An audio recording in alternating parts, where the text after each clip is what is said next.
Cool. So we got Austin on right now from Texas, and yeah, daddy issues. We kind of just talk about. I started it because I was kind of going through a similar situation with my ex, and very very hard, very struggling with everything, court and all that shit. So this was me, being able to talk about it because guys don't really talk about it. I feel like, and it kind of was like therapy for me. But yeah, let's dive a little bit into your story.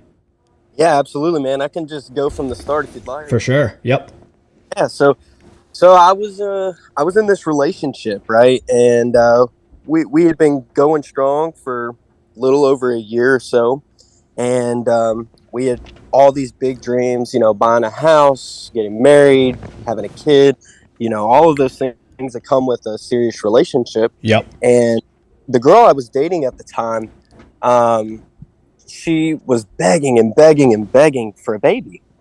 And keep in mind, the whole time our relationship was going on, we never fought, we never argued. There was no telltale signs, there was no red flags, there was nothing that my mind was like, "Hey, no, I don't think this is a good idea." And how old are you So, guys?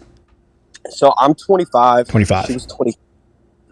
Yeah, I'm 25 now. I was 24 at the time. She was 23 at the time, I guess. Okay. Uh, so, still kind of young, but we both had good jobs. We both had, everything that we needed in order to succeed. We just needed to succeed, really.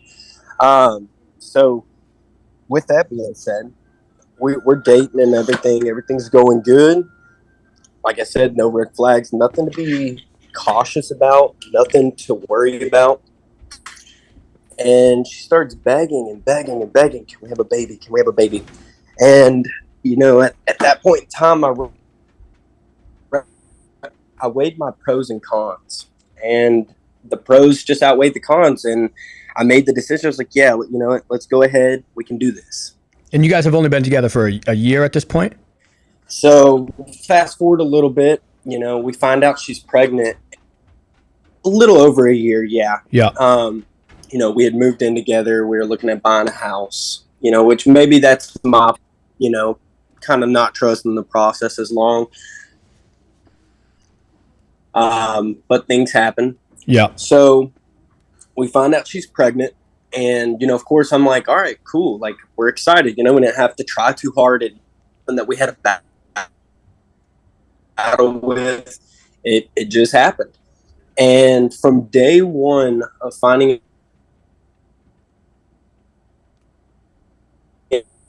she was pregnant, she always seemed like weird about it.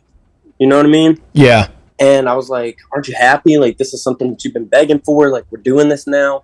Well, a couple weeks go by. I want to say maybe 2-3 weeks go by. And she starts acting real distant. I sat her down. I was like, look, I could tell something's off. You know what I mean? I could tell something's going on. Something's off. Straight. That was the exact same conversation. And every day it was nothing's wrong. Nothing's wrong. I'm really getting frustrated because I can tell something's off. Not there, but I could tell something's off. She broke it down to me. She was like, look, I never loved you. I never wanted a house with you. I don't want a baby. I don't want to be in a relationship. I don't want any of this. And I'm like, what are you talking about? I was like, we've been together for over a year. Like, what do you talk? We live together. We like, wow. This is, and in this moment, I'm literally like, I'm like confused as all get out. Right. Well, your like, world just flipped upside down. Yeah, exactly. And I'm like, so explain this to me. And I was like, one, if you don't love me, you don't want a house, you don't want a baby, you don't want any of this, why beg? First of all, why beg me for a baby every day? Two, why keep the relationship going?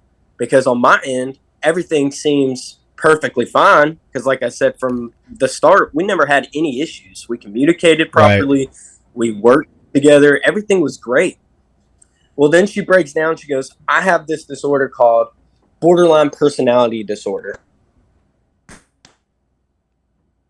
So was she using that as the excuse because she wanted to come back, or she just still was, I don't want anything to do with you? And she broke it down, what that meant to her or whatever. And then basically she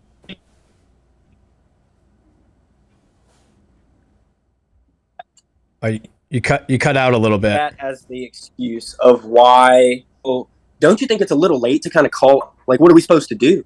You know, and hear me? Yeah. Can you Yep. hear? Yep. You can hear me now? Yep. You're good. Okay, sorry about that.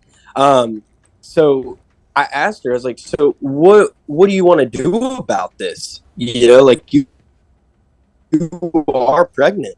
Like we have that responsibility now. Her first her first thing she even said, she didn't even let me finish the sentence I was gonna ask her. She said, I'm just gonna abort the baby. Oh And wow. keep in mind, like I'm I'm a pretty proactive person. You know, I'm pretty progressive. I understand there's certain times for certain things. I'm Yep. neither here or there for the subject at hand. Um, but given the circumstances that we were in, I've told her I I don't respect that. Like Right. I don't respect that's the decision that's being made here. I don't think that's really fair for you to throw me in such an emotional loop like that, all to just rip it every little thing about that away. I Yep. said, is there not another way? She's like, I don't want this kid. I don't want it. And I said, okay, well, then I'll tell you what. If you carry the baby, I won't even come after you. I'll take it from day one. It'll be me and the baby, and you can go off and do whatever you need to do. And she Wow. agreed to that. So Wow. for 9 months, I checked in and out. You know, I texted. We never saw each other. I wasn't there to feel the bump. I wasn't there. Oh, She so you didn't guys tell weren't. me She any. moved out right after kind of this whole conversation went down. Oh yeah. Yeah. Okay. Oh yeah. Yeah, Wow. absolutely. So the whole 9 months, we didn't see each other. We didn't really talk all that much. We texted back and forth. You know, I texted her every day, hey, how's the baby doing? How's Yeah. this going? And she went to 2 doctor's appointments the whole time she was pregnant in 9 months. And that's because Jesus. one, I made her. And the second one, I literally drove to her house. I was like, get in, you're going to a doctor's appointment. And she's like, no, I'm not. And I'm like, you have to. Like, there's a baby in you. You have to make sure these things are okay. So, and every day I asked her, you know, like, are you still feeling the same way? Are you sure you don't want this baby? Like, are you sure? Because I don't want you to make something that you're going to regret in the future. And every time it was, no, I don't want this baby. I don't want anything to do with it. That So is the baby, wild. it's baby time now. We're at the hospital. She's still in the same mindset, doesn't want the baby. The nurses at the hospital give me my own separate room. The baby's born. She doesn't even look at it, doesn't hold it, nothing. It comes straight to my room, So and they just they kind of knew what was going on. The nurses a little bit. well, at first we had to tell them. So they were like, "What do you mean she doesn't want the baby? Like, are y'all giving it up for adoption?" I said, "No, I'm biological dad. I'm taking the baby. She doesn't want it. I'm taking it." Wow. So that's how that's happening. There were some documents that we had to sign. Yep. You know, give me full parental rights, and that she couldn't contest that. And you know, later in the future, there will have to be a court date set where all rights are completely stripped from her. Yep. So we did all that, and I never heard from her again, not once. Unbelievable. And now my son, he ended up being a boy. He's 6 months old, and it's been me and him since day one. Wow. And you know, and you never. This is the thing, you know. I always gave it to single moms because I know it's hard raising kids. Oh, You know, absolutely. it's super hard, but I fully believe being a single dad from day one, or even just from a baby's age and up, being a full time single dad is almost nearly impossible. Yeah. Because one, that whole time she was pregnant, I didn't have a relationship with the baby in the womb. Yep. So the baby didn't even know my voice. Second of all, I have no maternal instincts at all. I was just about to say You know, that part. Yep. Moms have babies and they're like, oh, I know what this cry is immediately. I know that baby's hungry. That baby's crying because he, you know, used the restroom or whatever the case is. Me from day one was a complete guessing game. Yep. I felt like I was guessing on a test and a subject I never took. And there was times where I was like ready. I was like, dude, this is impossible. I can't do this. You know, and my baby had to go to the hospital several times, so I had to figure all of that out. Insurance, what kind of formula do I feed a baby? Like I had to figure Yep. all of that out on my own. And it was rough. There was several nights that I was like, dude, I can't do this. Like, Yeah. I'm not cut out for this. That there's no way. And now I'm in a relationship. We're healthy. We're very slow moving. Nothing's. I'm very cautious, of course, because of the last time that this happened. Right. But she's been great, and she pointed out not too long ago. She was like, "Hey, can I talk to you about something?" I said, "Absolutely. What's up?" And she said, when mothers have babies, they can go through a thing called postpartum, depression, anxiety, all of these things. It's a very real thing. I said, yeah, I know about that. And she goes, I think you have that. And I said, well, what do you mean? Like, I didn't birth them, like, Right. how could I have postpartum? And she said, no, it's a real thing. Like, you can get it, especially because you've been a single dad since day one.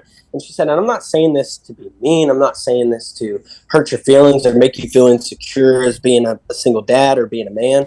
But she was like, I really do think you have it, because some days, you're really patient. You're really kind. You're really patient. You understand. But then other days, you're stressed out. You can't handle an hour of crying. You can't do this, you can't do that. Your whole world kind of stops moving. And she's like, that's what that is. She was like, you have it. And she was like, and it's not a bad thing. You'll move past it just like anybody else does. But she was like, you have to realize that some days you're battling, you're struggling. And I never even thought about that before. You know Yeah. what I mean? Well, and I'm assuming you have a full-time job. You literally are taking care of this brand new child, and you are doing everything. So it's like it's not like you have someone's working and they're bringing home, the money, and you're kind of taking care of the kid. You have to do both of that at the same time. So I can only imagine how stressful that would be too. Then you come home and crying and all of that stuff. You're guessing what it is, are you hungry? What do you want? It's crazy. Exactly. Yeah. Luckily, I worked from home.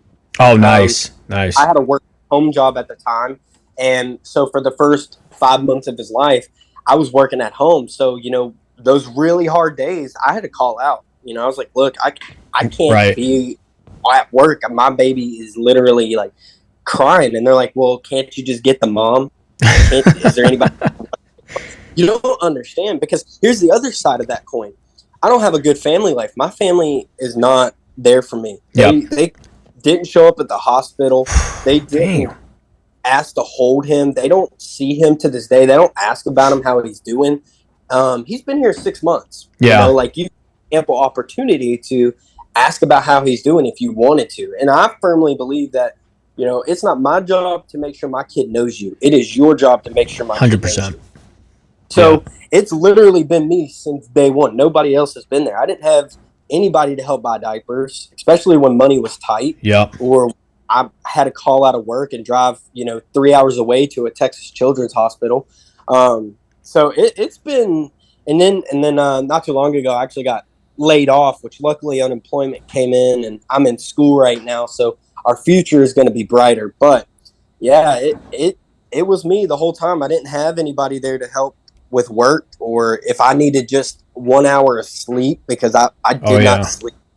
Yeah, it was crazy. It's been a crazy ride. And to see that he's come this far, like, he 6 months, he's now holding his own bottles, he's talking, he's doing all of the things that babies do when you give them the things that they need. Of course, he's progressing right on track. Looking back now, I realized, I'm like, wow, like, that's such a breath of relief, because like the whole time I'm like, am I doing this right? Right. Yeah. You have no clue. Yeah. I have no clue if I'm feeding the baby the amount he's supposed to be eating, or if I'm changing him as often as he needs to be changed, or if he's sleeping the right amount of time. I didn't know any of these things. So the whole time I've just been in the air. I've been worried. I'm like, what if he's not gonna, what if I'm messing him up? What if I'm not doing what I'm supposed to do? And, now looking back, I'm like, wow, like, at least I'm doing something right, because he's turning out pretty okay so far. Dude, 100% commend you, man. I mean, it takes a lot. When me and my ex broke up, and then I had my kids, full time with the week that I had them, and they go back and forth. But I was like, damn, like I still need to get work done. Same thing you were saying, you know, when they start crying or whenever, and you're just like, shit, I gotta get. For me, it was like I gotta get work done, but I also have to take care of them, and it's like you don't know kind of what to do, and it's so stressful. But I commend you, man. I mean, that takes a lot to be like, and you know, hopefully most people out there would do something like that. Like, you know, we're about to have a baby, so you know, if you don't want it, I'm gonna, you know, do whatever I need to do to take care of it. Well, you know, it wasn't even the fact that I didn't necessarily, like I said, I believe in abortion for certain things, but Right. not for negligence of your own responsibilities. Right. You know, like Especially after you're asking for it, you get it, and then now you don't want it. It's just exactly, weird. like it doesn't work like that. Yeah. So my mind, the way I was raised, that's your responsibility. You gotta, you know, own up to your mistakes and you make it right the way that you can, and that's what I did. So I took it on, and you know, a lot of people, you know, I got back in the dating scene a little after he was born because it's been a year, you know, since I even seen her, Yeah. and I was like, well, I guess I can start looking again. I feel like I'm in a good place. I feel like I'm mentally okay. I feel like I'm ready, and you know, I got on dating apps and whatnot. But what I soon came to find out was like a lot of these women weren't wanting to be in a relationship with me. They wanted to be in a relationship because they thought they were ready for a kid, Yeah. and they wanted to be a mom. That's what they wanted. So it's been crazy dating as a single dad because yeah, you know, it feels good sometimes. I'm not gonna lie. You know, your ego does get boosted a little bit because people are like, "Wow, you did that by yourself. That's amazing." And you know, I'm like, "Yeah, Absolutely. yeah, you know, absolutely. That feels great and all." But I don't want someone to look at that situation and just praise me. You Right. know, I want them to look at that situation and be like, "Wow, I'm so grateful that you did that because you have an amazing life ahead of you. You know, you have this amazing child now who's going to grow up and he's going to learn the right way to do things because you do things the right way." Yeah. And I You know, mean, you guys are gonna have a strong relationship too. I mean, that's friggin' awesome, man. it's rough. So if I could give any type of advice to any single dads out there, you know, it doesn't matter the age, even if you have a newborn or, you know, whatever the situation is, I'm pretty sure it's pretty universal with single dads. Like, don't underestimate yourself. You know, trust your gut instinct because a lot of the time, that's the right way to go. You Yeah. know, it may be a wrong decision for the future. There may be consequences, but the only way to find out the right way to go is by trial and error. You know, you figure out what works, you figure out what doesn't work, and you have to keep moving. That's the one thing that you have to learn. You have to keep moving, even if you feel like there was nights, like I said, that I literally would. I had nobody to talk to either, so Right. I was literally sitting there talking to him as a baby, like, dude, I don't know how to help you. You know, Yep. we would go to the grocery store, and I'm walking him in a stroller, and I'm like, "Are we doing tacos or spaghetti tonight? Like, what's the deal?" You know, like he became my best friend, and even Yeah. if you're talking it out with yourself, that's the main important thing is you have to keep going, not for yourself, but for the child because they're gonna need that. They need to Hundred see percent. that. So that's my biggest advice. And like even if you're struggling with depression, it's okay to admit that you're struggling with that Yep. because it's not a sign of weakness because you're doing something that is so much harder. You know what I mean? Like us males, we don't have that maternity instinct in us. You know, Right. like we're like, oh crap, the baby's crying. Hey babe, like what do I Exactly. do? Exactly. Yep.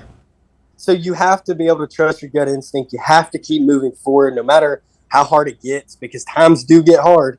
They do. And kids are challenging sometimes. So that's the main thing. And to just continue no matter what, even if you're failing, you got to keep getting up and trying. And you got to keep showing that baby love no matter what because love is going to push that baby a lot further than neglect. Yep. So that's that's my biggest advice and that's my story, man. Awesome.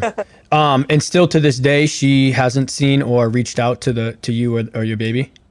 No, she hasn't reached out at all. You Wow. know, like I said, when he was a baby, like 2 weeks old, he had to have a couple surgeries on his stomach, inside of his stomach for eating issues. I took him to the hospital and they asked me like, and where's the mother? I'm like, you know, I had to explain the whole story. That's another thing that gets old is explaining the whole Right. story to every person, to me, doctors and all. And I told him, I was like, look, you need to send it to my address. Anything that you send in the mail, don't send it to her. She's not going to care. Well, she reached out because she got something in the mail from the hospital, a bill, and she asked what was going on, and then never cared after that. She was just like, all right, well, I hope things get better, and then I've never heard from her. She also said, like, me and her family, we had a good relationship and everything. She said they were not allowed to have any kind of relationship with him at all. She would not respect that. She does not want that. So for the longest time, I was even scared to reach out to her mom. But that's another thing that's kind of crazy is usually, the grandparents are excited. That might have been their first, grandchild, and it's still their blood. So that's kind of weird that the family didn't even reach out to you or want to be a part of their lives. She, after we broke up, she was like a whole different person, because I saw the realness in it after, my whole world got turned around. And I think her family knew all along, but right. never said anything about it. And I'm like, look, if you would have told me that you had this disorder from the beginning, I wouldn't be as shocked as I am now. But because you're blaming everything of what you're telling me on this one disorder that I know nothing about, that apparently you've just been giving me every bit of energy I've given you, which, ultimately led me to believe that it was the most perfect relationship ever. Right. But it really showed me my worth in that, because I was like, wow, like, if you're just giving me what I'm giving you, I must be a hell of a partner. Right. But you'd think it would go on and off too. Like, you would think if she had that disorder, it would be, one day she doesn't want the baby, blah, blah, blah. But then the next day or a week later, it'd be like, oh my God, I'm so happy to be with you and can't wait to, have a great life together. You know what I mean? It was fairly consistent after right. she cut it off. It was consistent. It wasn't, nothing's changed even to this day. Now, since he's been born, when he turned like 3 months old, I've reached out to her mom on Facebook against the wishes. Yeah. Because after talking to my therapist, because I went to therapy afterwards, I felt like she at least deserved to have an update on how her grandchild's doing. Good for you. Blood. Yeah. So I reached out to her. I sent her this long message. Hey, I know this isn't like the wishes that were made and all. If we could keep this between me and you, it'd be greatly appreciated. I want to provide you with updates and pictures. If you want them, I'm giving you the option. You don't have to. Dude, good for you. If you want to, the option. So she reached back out, later that day, was so grateful. And I didn't really hear from her all too often. And not too long ago, I was like, wow, okay, well, obviously, people are going to show their true colors. If they want to be part of the baby's life, they're going to be there. Well, she wasn't there for a couple months, and then maybe a week ago, she reached out and she was like, hey, this has been weighing on my heart. I haven't known how to come to you, whatever. And, I was like, look, I don't mind you having a silent relationship. One, because you're not been here. You know what I mean? Like, it's been 6 months. I've been on my own. I've had a lot of time to think. I've had a lot of time to make, and every decision I make now is going to affect him in the future. Right. So I told her, I was like, I don't mind you being a silent grandparent. You want pictures, you want videos, I'll send you galore. That's not a problem at all. However, I don't think a face-to-face relationship is going to be in the best benefit of him at this moment in time, or even in the near future as a little kid. Because if you decide, birth giver is going to come around your house and be around him, like, that's not going to happen. Yeah. You know what I mean? I'm not going to allow that to happen. That's my choice as the parent. That's not, and I don't want him going over there and getting confused when, if the relationship I'm in now, tends to be a good one, that's going to be his mother figure. So going over to her house and her being like, oh, well, your mom's over here. Right. That's not happening. Yeah. So and 6 months is still pretty new. You know what I mean? Like, that's still a, brand new baby.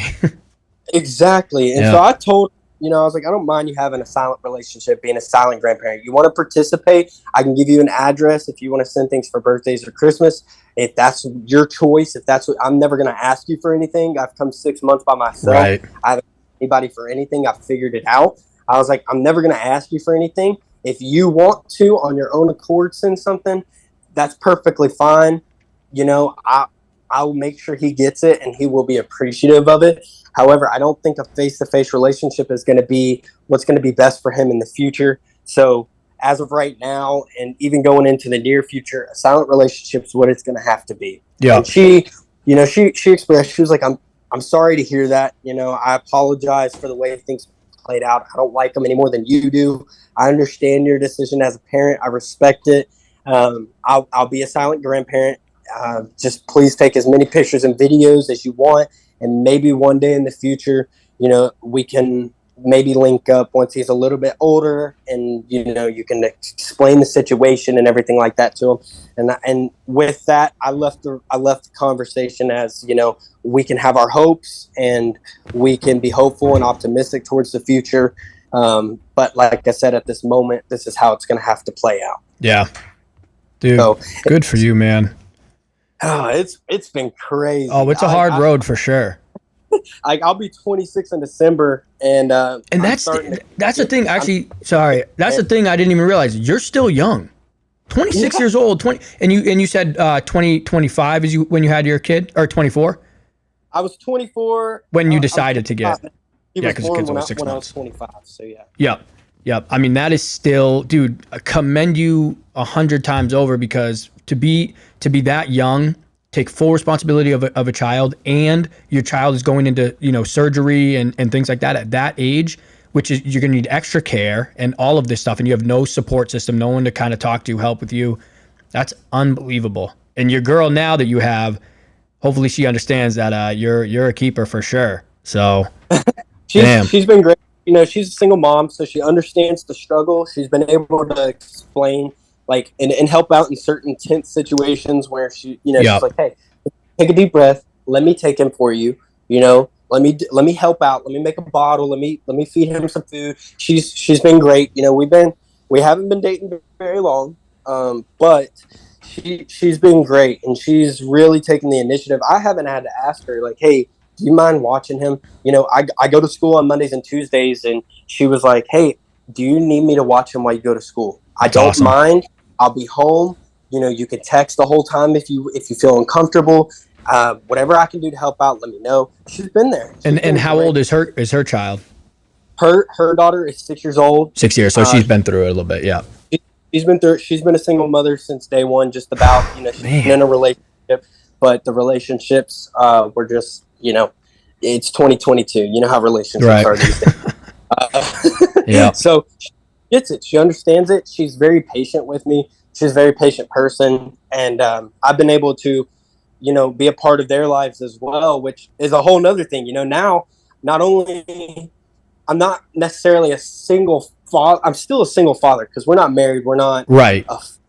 In this for life just yet. We talk about our future and our dreams and our goals and whatnot, but that step hasn't been taken. So theoretically, I'm still a single father, but I'm also stepping in as a father role to her child. Absolutely. Which has been a whole thing in itself too, because not only am I having this one, which is a baby, but I'm stepping into another kid's life. And it's a girl. It's much different. Yeah.